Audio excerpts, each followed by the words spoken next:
मैं एक बार फिर कहूंगा, बरकत वहां होती है जहां लोग सुमति से रहते हैं।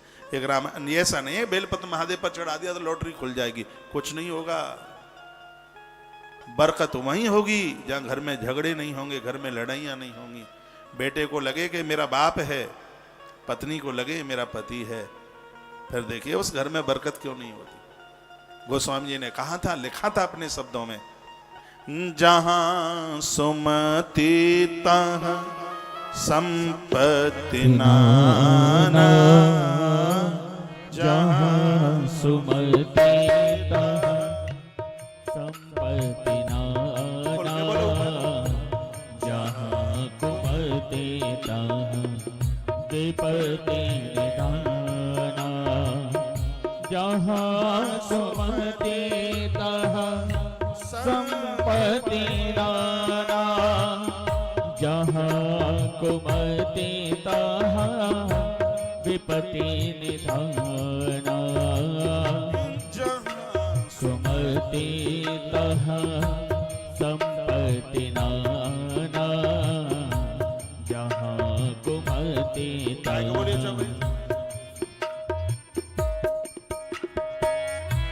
जहाँ कुमति तहाँ संपत्ति नाना, जहाँ कुमति तहाँ विपत्ति निधाना, जहाँ सुमति तहाँ संपत्ति नाना, जहाँ कुमति तहाँ विपत्ति निधाना।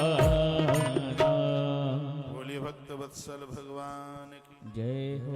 जो भगवान को मानते हैं, प्रभु की पूजा करते हैं, देवी देवताओं को मानते हैं, तो सा दरिद्रो न जायते, उनके जीवन में कभी गरीबी नहीं आती। भगवान को मानिए, प्रभु को मानिए। कोटिम तक्ताम हरिस्मरेत, करोड़ों काम करने से पहले भगवान को भजिए। दिन रात में 24 घंटे होते हैं, इसको 4 भागों में बांट दो, 6-6 घंटे के हिसाब से। 6 घंटा सोना है, 6 घंटे नींद नहीं लोगे तो आप अपनी जिंदगी के साथ बहुत बड़ी दुश्मनी कर रहे हो।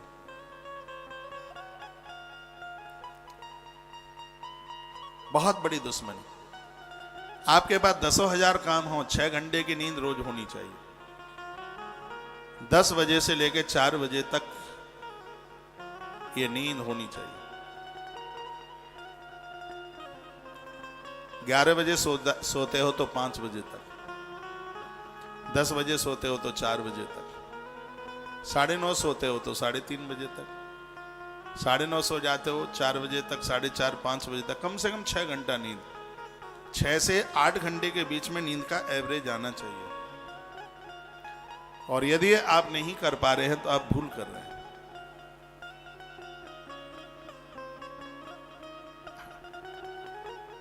तो 6 घंटा नींद में, 6 घंटा व्यवहारिक कार्य पूजा पाठ सब 6 घंटा, 6 घंटा कमाना और 6 घंटा परिवार के लिए। 24 घंटे में काम बढ़िया चलेगा। 4 जगह उसको बांट दीजिए, एक इंडेक्स, एक सूची बनाइए। 6 घंटा माला लेकर के बैठ जाएं, ये नहीं है 6 घंटे में आपको लौकिक धर्म में, कहीं शादी विवाह में, कहीं ऐसे जाना है, तीर्थों में जाना है। वो वर्ष में एक 6 घंटे का एवरेज पर डे का आ जाए। 6 घंटे में कम से कम 6 घंटा कमाना। जो 6 घंटा काम रोज नहीं करते वो प्रकृति के ऊपर बाहर है। बच्चा 24-25 का हो गया है, कमाता नहीं है, पापा का खाता है, तो पैसा नहीं है, वो बपन करके चाट रहा है उसको। कितनी भी संपदा हो, बच्चा 25 प्लस कर गया है, 20 नाखूनों से कमा करके आहार को अपना भोजन बनाए। 6 घंटा भजन, 6 घंटा भोजन, 6 घंटा शयन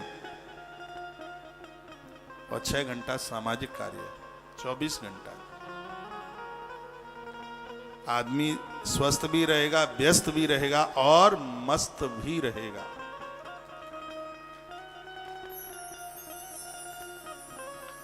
ऐसा जीवन जिया जाए, आनंद हो जाएगा। सांगो पंग मित प्रोक्तो शिवलिंग प्रपूजनम प्रवृत्तानाम नृत्तानाम भेद तो दुविधा ध्वजा। सूजी महाराज शौनक ऋषियों को यह पूरी की पूरी कथा सुनाते हैं। आनंद कर देने वाली कथा ये है। इसमें बेल जड़ों के भी अभिषेक करने की बात बताई गई है। जो लोग हाथ से पूजा नहीं करते, देखो जो लोग कभी भगवान की पूजा नहीं करते, 35 नंबर के श्लोक नंबर में बड़ी सुंदर बात लिखी है। कर पूजा निवृत्तानाम स्वभोज्यम तु निवेदयेत निवृत्ताताम परम सूक्ष्म लिंग वेमं विशेष्यते विभूति अर्चनम कुर्यात विभूतिम च निवेदयेत पूजाम कृत्वा तथा लिंगम शिरसा धारयेत सदा। अगला श्लोक तो ये कहता है पूजा करने के बाद शंकर जी को सिर पर रखिएगा, लगाइए। लेकिन इसमें ये लिखा है कि जो लोग पूजा नहीं करते, भगवान का पूजन नहीं करते, कर पूजा निवृत्तानाम, जिन्होंने हाथों से कभी भगवान की पूजा नहीं की, तो संत महात्मा लोगों को चाहिए कि ऐसे व्यक्ति के हाथ का भोजन न करे जो हाथ भगवान के काम में नहीं आए, भगवत कार्यों में नहीं आए। संत महापुरुष, विशेष रूप से सन्यासी लोग ऐसे हाथों का कभी भोजन नहीं करते। तो हाथ तो वही पवित्र है जो हाथ सेवा करे। सिर्फ अंगूठी पहनने से हाथ बढ़िया हो जाए, कंकन पहनने से हाथ बढ़िया हो जाए, नहीं। हाथ जगन्नाथ के हाथ बन जाए, भगवान के हाथ बन जाए। इन हाथों से कुछ ऐसा बढ़िया कीजिए, ऐसा अच्छा इन हाथों से कीजिएगा। पूजा के अनंतर शिवलिंग को सर्वदा अपने सिर पर आप धारण करें। देह धरे करे फल भाई, भजिए राम सब काम दे। मनुष्य शरीर धारण करने का यही फल है। संसार में रहते हुए भगवत कार्यों को सिरोधार कीजिए, उन्हें माथे पर लगाइए। समाज के लिए, प्रकृति के लिए जीवन जीने की चाह रखिए। ये बेल महात्म्य में आपने सुना है। कोटि कन्या महादानम एक बिल्व सिबार पड़ो, काशी वास निवासी न काल भैरव पूजनम। जो काशी में रह करके भैरवनाथ का दर्शन करता है, काशी में रहकर, उसे जितना पुण्य फल प्राप्त होता है, अपने घर में एक बेलपत्र नित्य आप महादेव के ऊपर चढ़ाते हैं। हमारे ग्रंथों में लिखा है घर में रहते हुए भी उस व्यक्ति को काशी में रहने का पुण्य प्राप्त होता है। एक बेलपत्र, इतना तो पर डे चढ़ाइए। बेलपत्र विषम संख्या में चढ़ाइए, 3, 5, 7, 11, 21, जिसमें 2 का भाग नहीं लगता। और 108 की संख्या ऐसी है, वो सम और विषम दोनों में उसको लिया गया, उसको बहुत विशेष माना गया। 108 में 2 का भाग जाता है, 108 में 2 का भाग जाएगा। 108 बेलपत्र चढ़ा दिए तो बहुत बड़ी बात हो गई। मैंने भी 2-3 दिन पहले बोल दिया, बता दिया, बेलपत्र के 21 नाम लेकर के 21 बेलपत्रियां महादेव को चढ़ाते हैं, उनको 1.25 लाख बेलपत्र चढ़ाने का पुण्य तत्काल प्राप्त होता है। महादेव के साथ मां परंभा को जरूर पूजिए। मां इसमें दुर्गा बन करके नहीं, मां इसमें पार्वती बनकर बैठी है, ऐसे पंचायतन में। और नीचे आसन लगा करके बैठी है। ये नहीं है कहीं आप शेर वाली दुर्गा बिठा दें। यही तो समझने की बात है। भगवान श्री कार्तिकेय नंदी जी बैठे हुए हैं। जिधर पानी गिरता है अभिषेक के समय उधर ना बैठें, ये लिंग पुराण में वर्णन है। जैसे मेरे पास में शिवलिंग है, देखो ये है शिवलिंग, ऐसा हो जलेरी मेरी छाती के आगे हो, नहीं बैठना चाहिए। फिर जिस समय आप अभिषेक कर रहे हैं, या तो आपकी आंखें मां पार्वती को देख रही हों या आपकी आंखें भगवान गणेश को देख रही हों। जिस समय शिवलिंग हम ऐसे रखते हैं तो गणेश जी इधर होते हैं, गणेश जी की पीठ पश्चिम की तरफ होती है, माता जी की आंखें पूर्व की तरफ होती हैं, नंदी का मुख दक्षिण की तरफ होता है और कार्तिकेय जी का मुख उत्तर की तरफ होता है। इससे पंचायतन को रखने का विधान है। जो पुजारी है या तो सांप के पीछे बैठे, कार्तिकेय के पीछे, या फिर गणेश जी के पीछे बैठे या माता जी के पीछे बैठे, नंदी के पीछे नहीं। यानी जो जल गिरता है, जल लहरी की तरफ साधक की छाती नहीं होनी चाहिए। ऐसा लिंग पुराणांतर्गत वर्णन किया गया है। हम लोग तो ऐसे बैठते हैं, इस तरीके से यूं बैठते हैं, इस तरीके से। भगवान का श्रृंगार करके एक बार शिवलिंग को उठाकर माथे से लगाया जाए। यहां लिखा है विभूत्य अर्चनम कुर्यात विभूतिम च निवेदेत पूजाम कृत्वा तथा लिंगम सिरसा धारयेत सदा। इसको सिर के ऊपर लाकर सिर से इसको स्पर्श कराए, आनंद हो जाएगा। क्या अद्भुत अद्भुत बातों का वर्णन ग्रंथों में किया गया है। बोल भक्त वत्सल भगवान की जय हो। आप में से प्राय सबके घर में शिवलिंग है, इन पत्थर बन करके लोगों के घर में शंकर जी हैं। शंकर जी के ही रूप में है। दिक्कतें आती हैं तो तुम ही माई बाप हो, सब कुछ हो। बेटा भूखा चला जाता तो चिंता होती है, मंदिर में भूख नहीं लगता तो कोई चिंता नहीं होती। इनको प्रत्यक्ष रूप से इनके होने का अनुभव कीजिए। इनको पत्थर की पाषाण शिला नहीं, इनका होने का अनुभव कीजिए।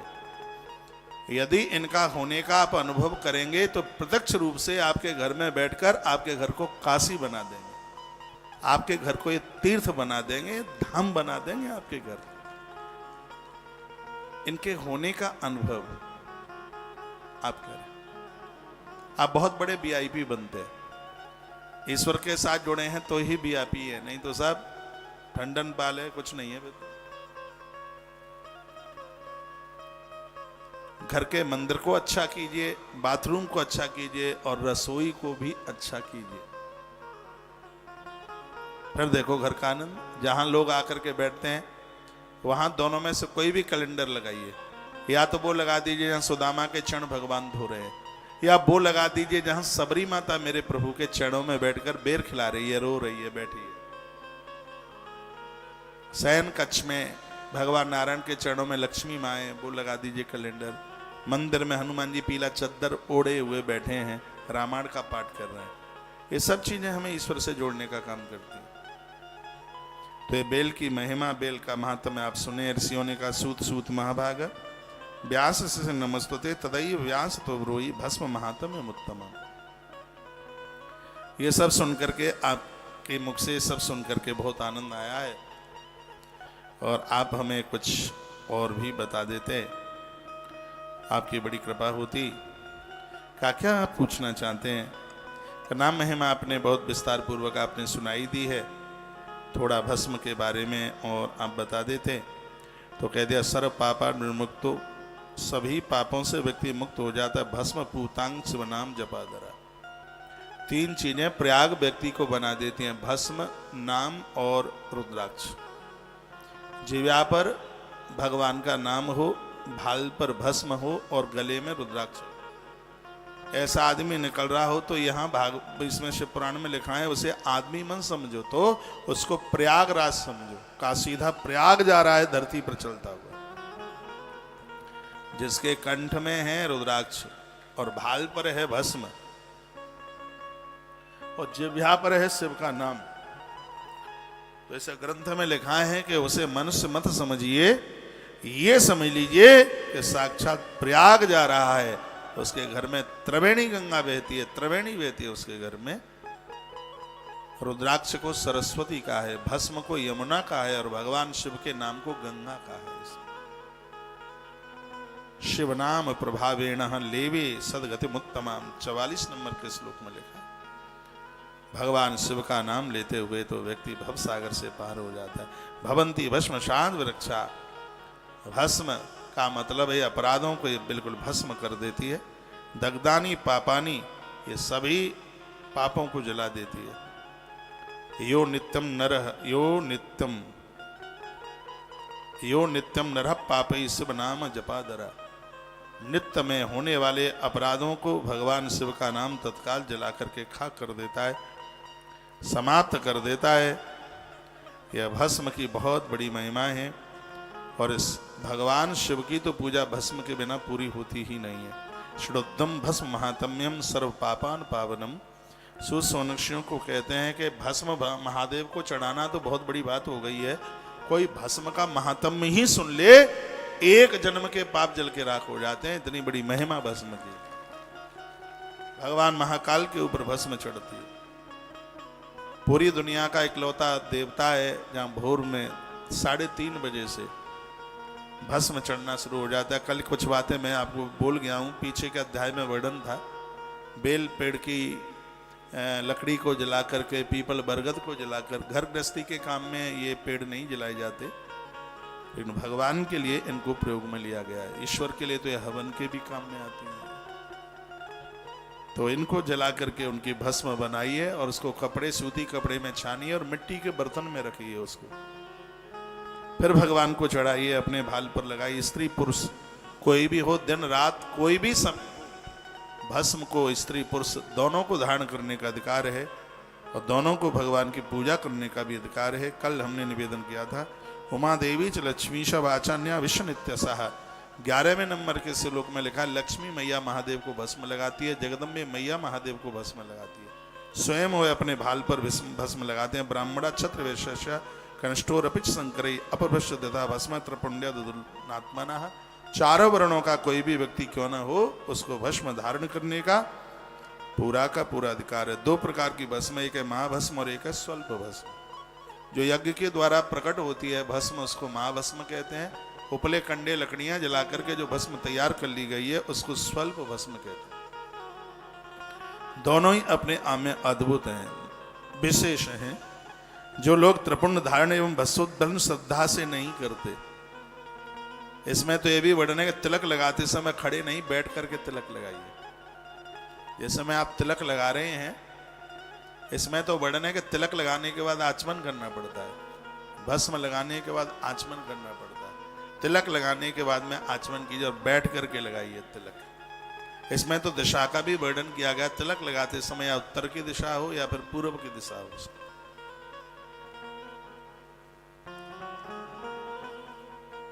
बड़ी अद्भुत बातों का वर्णन किया गया है। त्रिपुंडो धूलनत द्वेषो, त्रिपुंड को धूल मन समझिए, यह भगवान का प्रसाद है।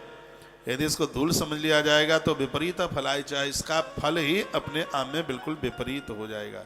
सतेन भस्मना कुरिया ललाटे तो त्रिपुंडकम, यो सावधान भूताना में लोका नाम तो अमृतो भवेत। जो लगाते हैं उन्होंने तो समझ लो कि अमृत पी करके चल रहे हैं, जो इसका अपमान करते हैं वो धरती पर जिंदे रहने पर भी मरे मुर्दे की तरह हैं। ऐसा इस ग्रंथ में वर्णन किया गया है। भस्म की महिमा में, भस्म के महात्म्य में ऐसा कहा गया है, यस्मिन देशे वसे नित्यम भूत शासन संयुतम सर्वतीतश कर्तव्य सानिध्यम क्रियते सदा। जिस देश में भस्म लगाने वाले लोग रहते हैं उस देश में संपूर्ण तीर्थ वास करते हैं। संपूर्ण तीर्थों का होने का अनुभव उस देश में होता है, जहाँ जिस क्षेत्र में, जिस देश में भस्म धारण करने वाले लोग रहते हैं। तस्मात् तीर्थम समागता, संपूर्ण तीर्थ वहाँ चल करके आ जाते हैं। पापान्वितो शुद्धात्मा, तो पापी लोग भी शुद्ध पवित्र हो जाते हैं। बहुनात्र किमुक्तेना धार्यम भस्म सदा बुधई लिंगार्चनम सदाकारम जप्यो मंत्र षडाक्षरा। ये पंचाक्षर मंत्र में ओम लगा दो तो षडाक्षर हो जाता है। इसमें वर्णन किया कि शंकर का जो पुजारी है उसे भस्म धारण करके ही लिंगार्चन और भस्म धारण करके ही षडाक्षर मंत्र का, पंचाक्षर मंत्र का जप करना चाहिए। यह भस्म की इतनी बड़ी महाराज महिमा का वर्णन किया। भस्म धारण महात्म्यम न सक्यम परिभाषितम। सूजी महाराज कहते हैं कि इस भस्म की महिमा को तो 100 साल तक इसकी महिमा का वर्णन किया जाए तो भी महिमा इसकी पूरी नहीं हो पाएगी। श्रियोत विदभा बाला प्राप्ता पाकिंड का स्थिता। 40 नंबर का जो इसका ये श्लोक है वह भी बड़ा अद्भुत है। ब्राह्मण क्षत्रिय वैश्य कनिष्ठ स्त्री बालक ब्रह्मचारी गृहस्थ, जिस नारी को पति नहीं है वो वानप्रस्थी सन्यासी एवं सधवा स्त्रियां जिनको पति है वो सब भस्म के धारण करने से मुक्त हो जाती हैं। इसमें कोई भी संशय नहीं है, सबको अधिकार दे दिया है। 40 और 41 नंबर का श्लोक है। ब्रह्मचारी गृही वन्य सन्यासी क्षत्रिया वैश्या शूद्राशाप शंकर श्रियोत विधवा वाला प्राता पाखंड का तथा नार्यो भस्म त्रिपुंडा मुक्ता एवं संशय। नारी भी इस भस्म को धारण करेगी, मुक्त हो जाएगी, इसमें बिल्कुल भी संशय नहीं है, किसी भी प्रकार का इसमें संशय नहीं है। ज्ञानी अज्ञानी मूर्ख विद्वान जो भी कोई है इस भस्म को धारण करेगा सबका कल्याण हो जाएगा। दिग्भस्म रहितम भालम, ये बहुत प्यारा श्लोक है, 45 नंबर का श्लोक है इसी अध्याय का। वो सब मस्तिष्क के लिए धिक्कार है जिस पर भस्म नहीं, उस गांव के लिए धिक्कार है जहां महादेव का मंदिर नहीं। ग्रामम शिवालयम, धिक्कार है उस गांव के लिए, मोहल्ले के लिए, गली शहर के लिए जहां भगवान शिव का शिवालय नहीं है। धिग नीसार्चनम जन्म, उस जन्म के लिए धिक्कार है जहां शंकर की अर्चना नहीं है।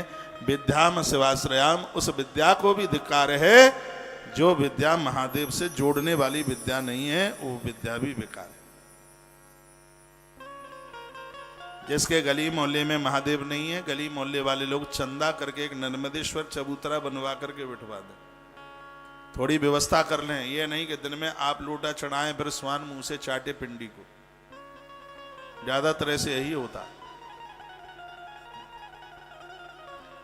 तो आप लोगों को इस सनातन धर्म के साथ में उसे आप मजबूत कीजिए। ये सब लोग अपने अपने धर्म को बढ़ाने में इतनी जोर से लगे हैं, धिक्कार हम हिंदुओं के लिए है। इतना आलसी हो गया है, इतना प्रमादी हो गया है, देख करके रोना आता है। इनके मस्जिदों में देखिए इतनी भीड़ होती है, शुक्रवार को इतनी भीड़ होती है। हनुमान जी का मंदिर मंगलवार को भी खाली पड़ा रहता है। घंटा घड़ियाल बजाने वाला कोई नहीं होता, आजकल वो इलेक्ट्रॉनिक आ गए हैं बजाने वाले वाद्य। पुजारी बस घंटर ही हिलाता रहता है। पुजारी का मन लगता है जब मंदिर में भीड़ होती है तो, नहीं तो वो भी बस मोमबत्ती अगरबत्ती धूपबत्ती जलाई, उसने भी यूं ऐसे किया, पानी फैलाया, वो भी बैठा आराम से मोबाइल खरीद रहा है। और क्या करेगा, तुम नहीं जाओगे तो मोबाइल ही खरीदेगा। मंदिर में दर्शनार्थी आते हैं तो पुजारी को बहुत सेवा करने में आनंद होता है। आपके आसपास गली मोहल्ले में मंदिर है, भैया जाइए। और ये सब लोगों में होड़ लगी है, सब लोग गिरजाघरों में ईसाई लोग भरे पड़े, मस्जिदें भरी पड़ी हैं। इस हिंदू के ऊपर इतनी बड़ी कंगाली दृढ़ता आ गई है, इतना बड़ा आलसी प्रमादी बन गया है।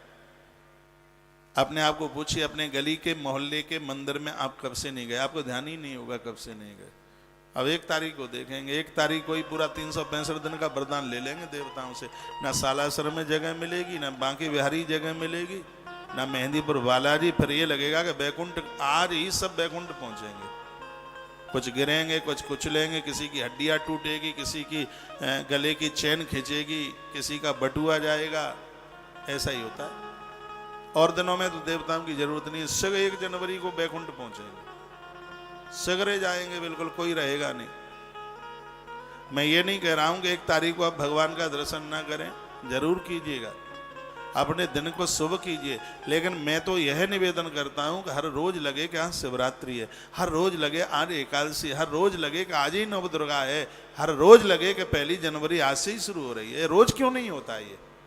उन दिनों में जितने उत्साहित होते हैं, इतना रोज क्यों नहीं?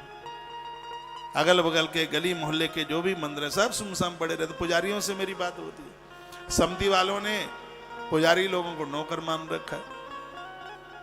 मंदिर का काम पुजारी पर कम, इनके बच्चों के स्कूल भेजना, स्कूल से लाना, सब्जी खरीदना। ऐसा लग रहा है कि बिल्कुल बाप दादाओं का नौकर है पुजारी इनके घरों का, इनके घर का। ऐसा ही होता है पुजारी के साथ। और पुजारी लोग भी आजकल मंदिर में भगवान की सेवा कम, प्रधान के बच्चों को खिलाने में ज्यादा लगे रहते हैं। मंदिर के प्रधान के बच्चों को खिलाने में ज्यादा लगे रहते हैं। उन्हें भी भय कहीं मंदिर से छुट्टी ना मिल जाए। अरे 100 बार मिल जाए, गुलामी मत करो, भगवान के सेवक बन के रहो, डंके की चोट बात करो। ईश्वर के लिए आप आए हैं और मंदिर नहीं खुलता 7 बजे तक, कैसी बात है यार? 7 बजे तक, 8 बजे तक मंदिर नहीं खुलता। नहीं तो मंदिर में 3 से 4:30 बजे तक कपाट खुले। पुजारी 5 बजे से पहले, टाइम तो 3 से 4:30 का टाइम है मंदिर में अंदर जाने का, पूजा का। वो कपाट आरती के समय पर 6 बजे खुले, 7 बजे खुले, 3 से 4:30 प्राण प्रतिष्ठित मंदिर में पुजारी अंदर चला जाए। नहीं तो आरी मंदिर से इस्तीफा ले ले, फिर नहीं कर सकता। इन व्यवस्थाओं के साथ मंदिरों में पूजा होती है तो प्रतिमाएं बोलती है, प्रतिमाएं होता नहीं। पुजारी को नौकर मान लिया। मंदिर में जाने वाले लोगों के औरों के काम बन जाते हैं, लेकिन ट्रस्टियों के और पुजारी के काम नहीं बनते।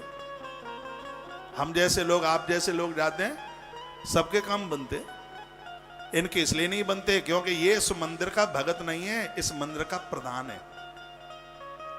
तो वहां तो सेवक बनकर के काम चलेगा, प्रधान बन के काम नहीं चलता। तो पुजारी भी प्रधान के लड़का बच्चों को खिलाता रहता है, मंदिर पर तो ध्यान होता ही नहीं।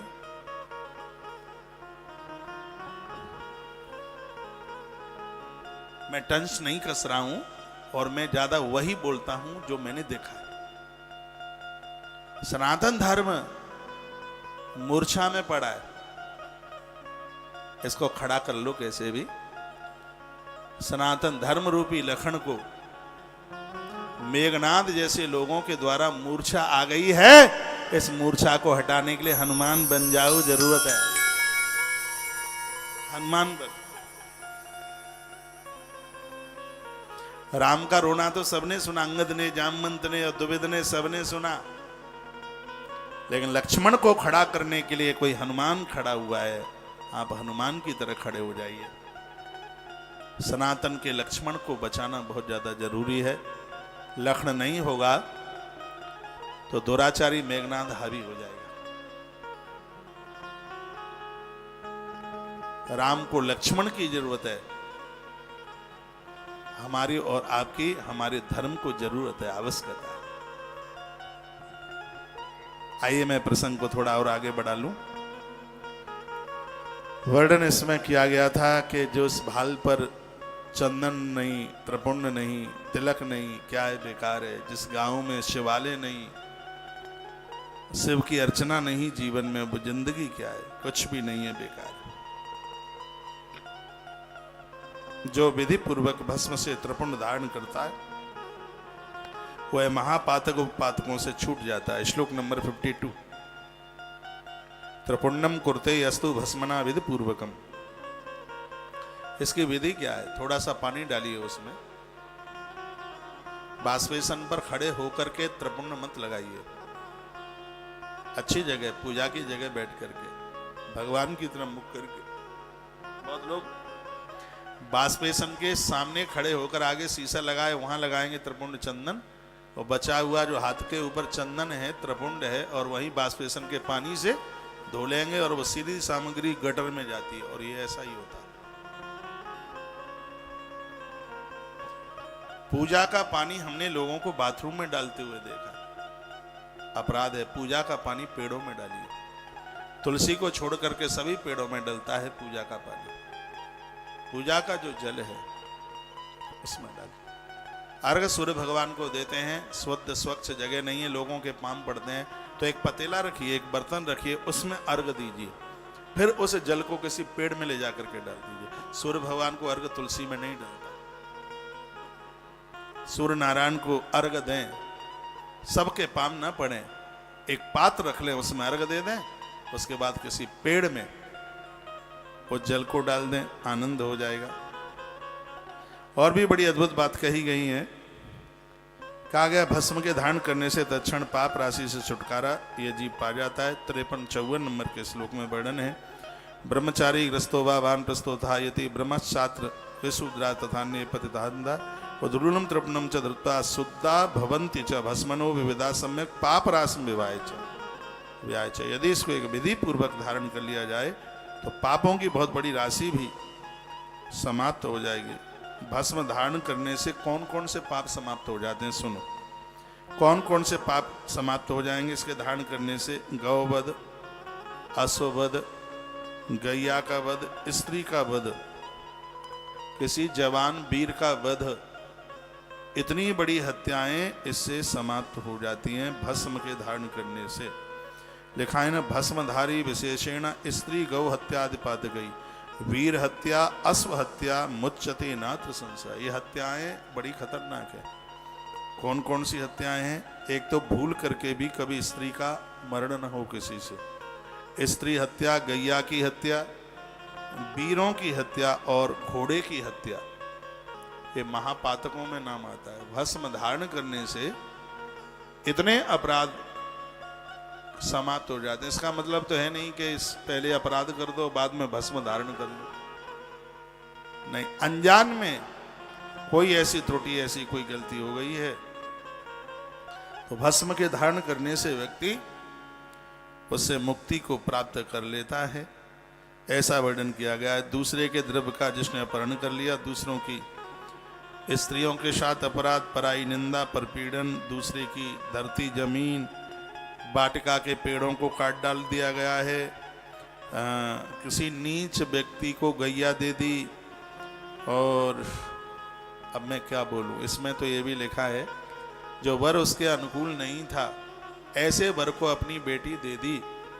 तो अपराध तो इतना है कि बेटी की देह में जितने रोम है उतने साल तक नरक भोगे। लेकिन शिव महापुराण में लिखा है कि भस्म धारण करने वाले लोग इतने बड़े महापाप से वो भी बच जाते हैं। ये महिमाएं बस भस्म धारण करने।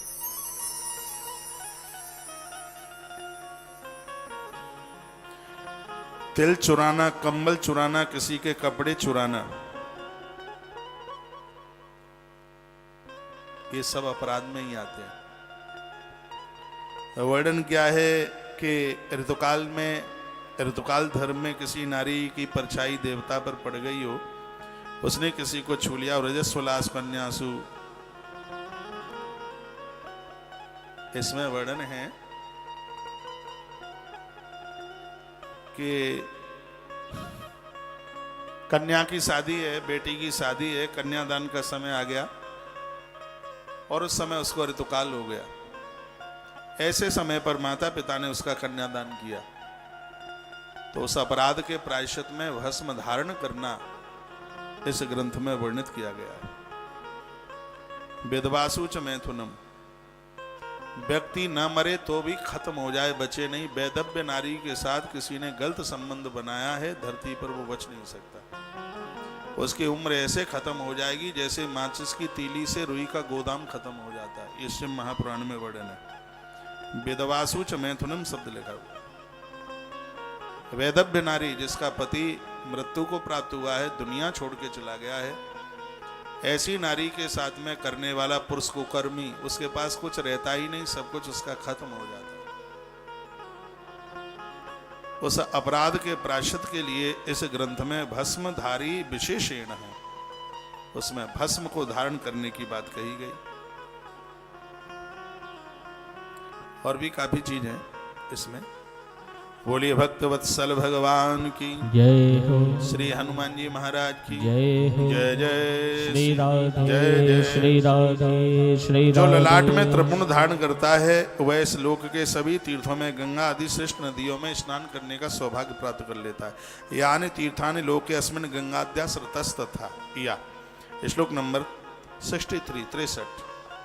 जो भस्म धारण करता है गंगा जैसे पवित्र तीर्थों में, नदियों में, उसको डुबकी लगाने का सौभाग्य प्राप्त होता है। जीवन भर जिसने भस्म धारण की है उसको 7 करोड़ ओम नमः शिवाय जप करने से इतना पुण्य प्राप्त होता है। जिंदगी पर्यंत भस्म धारण करने वाला व्यक्ति पंचाक्षर के इतने जप का पुण्य प्राप्त कर लेता है। श्लोक में लिखा है 7 महामंत्रः पंचाक्षर पुरुष। 7 7 करोड़ ओम नमः शिवाय जपने से जितना पुण्य प्राप्त होता है, जीवन पर्यंत भाल के ऊपर भस्म, महादेव के ऊपर भस्म चढ़ाने से उतने फल की प्राप्ति हो जाती है। तो भस्म की इतनी बड़ी महिमा, ठीक है आचार्य, इतनी बड़ी महिमा। इसलिए हे सोनकसियो, समझदार लोग जो जीवन में सुख चाहते हैं उन्हें माथे पर त्रिपुंड लगाना चाहिए। इससे उसके वंश में जन्म लेने वाली भी संतानें सुख देने वाली। इसमें तो लिखा है देवानाम सर्व सौख्य करामणि, स्वयं देवता ही उसके घर में सुख देने के लिए संतान बन के आ जाते। तो इतनी बड़ी बड़ी महिमा और अद्भुत महिमाओं का वर्णन भस्म के बारे में कहा गया, लिखा गया। बोलो भक्तु वत्सल भगवान की जय हो, हनुमंत बलवंत महाराज की जय हो, आज के आनंद की जय हो, जय जय। श्री राधे, श्री राधे। श्राद्ध यज्ञ जप होम बलि वैश्वदेव सभी देवताओं का अर्चन त्रिपुंड धारण करने वाला व्यक्ति श्राद्ध करने से पहले, यज्ञ करने से पहले, जप करने से पहले व्यक्ति यदि भाल पर भस्म लगाता है, ऐसा व्यक्ति अपनी मृत्यु को जीत लेता है। श्लोक बोले देता हूं। श्राद्धे यज्ञे जपे होमी वैश्वदेवे सुरार्चने धत त्रिपुंड पूतात्मा मृत्युम जयति मानव। 22 नंबर के अध्याय, 24 नंबर के अध्याय का श्लोक नंबर 75 है। ये श्लोक मुझे बड़ा प्यारा लगता है, मैंने बहुत समय पहले इसको पढ़ा था। हो सकता है आपके बीच में सब पुराण में ना बोला, वो बात अलग है, बोला ही नहीं है, मुझे ऐसा लग रहा है।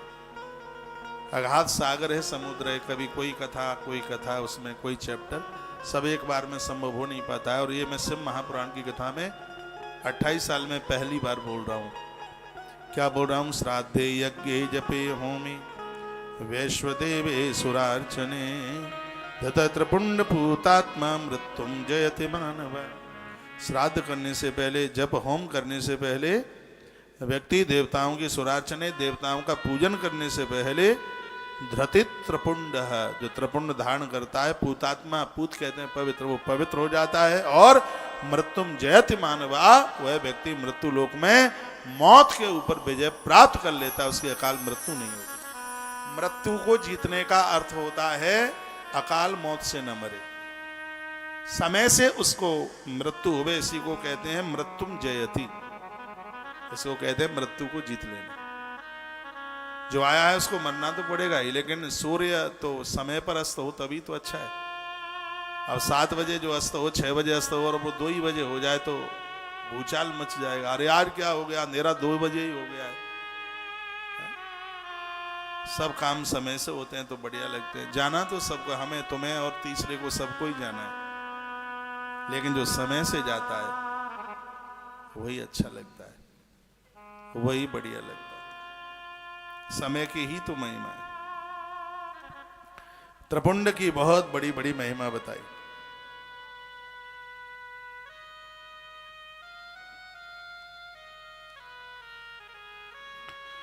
वानप्रस्थी लोगों को भी बोला गया है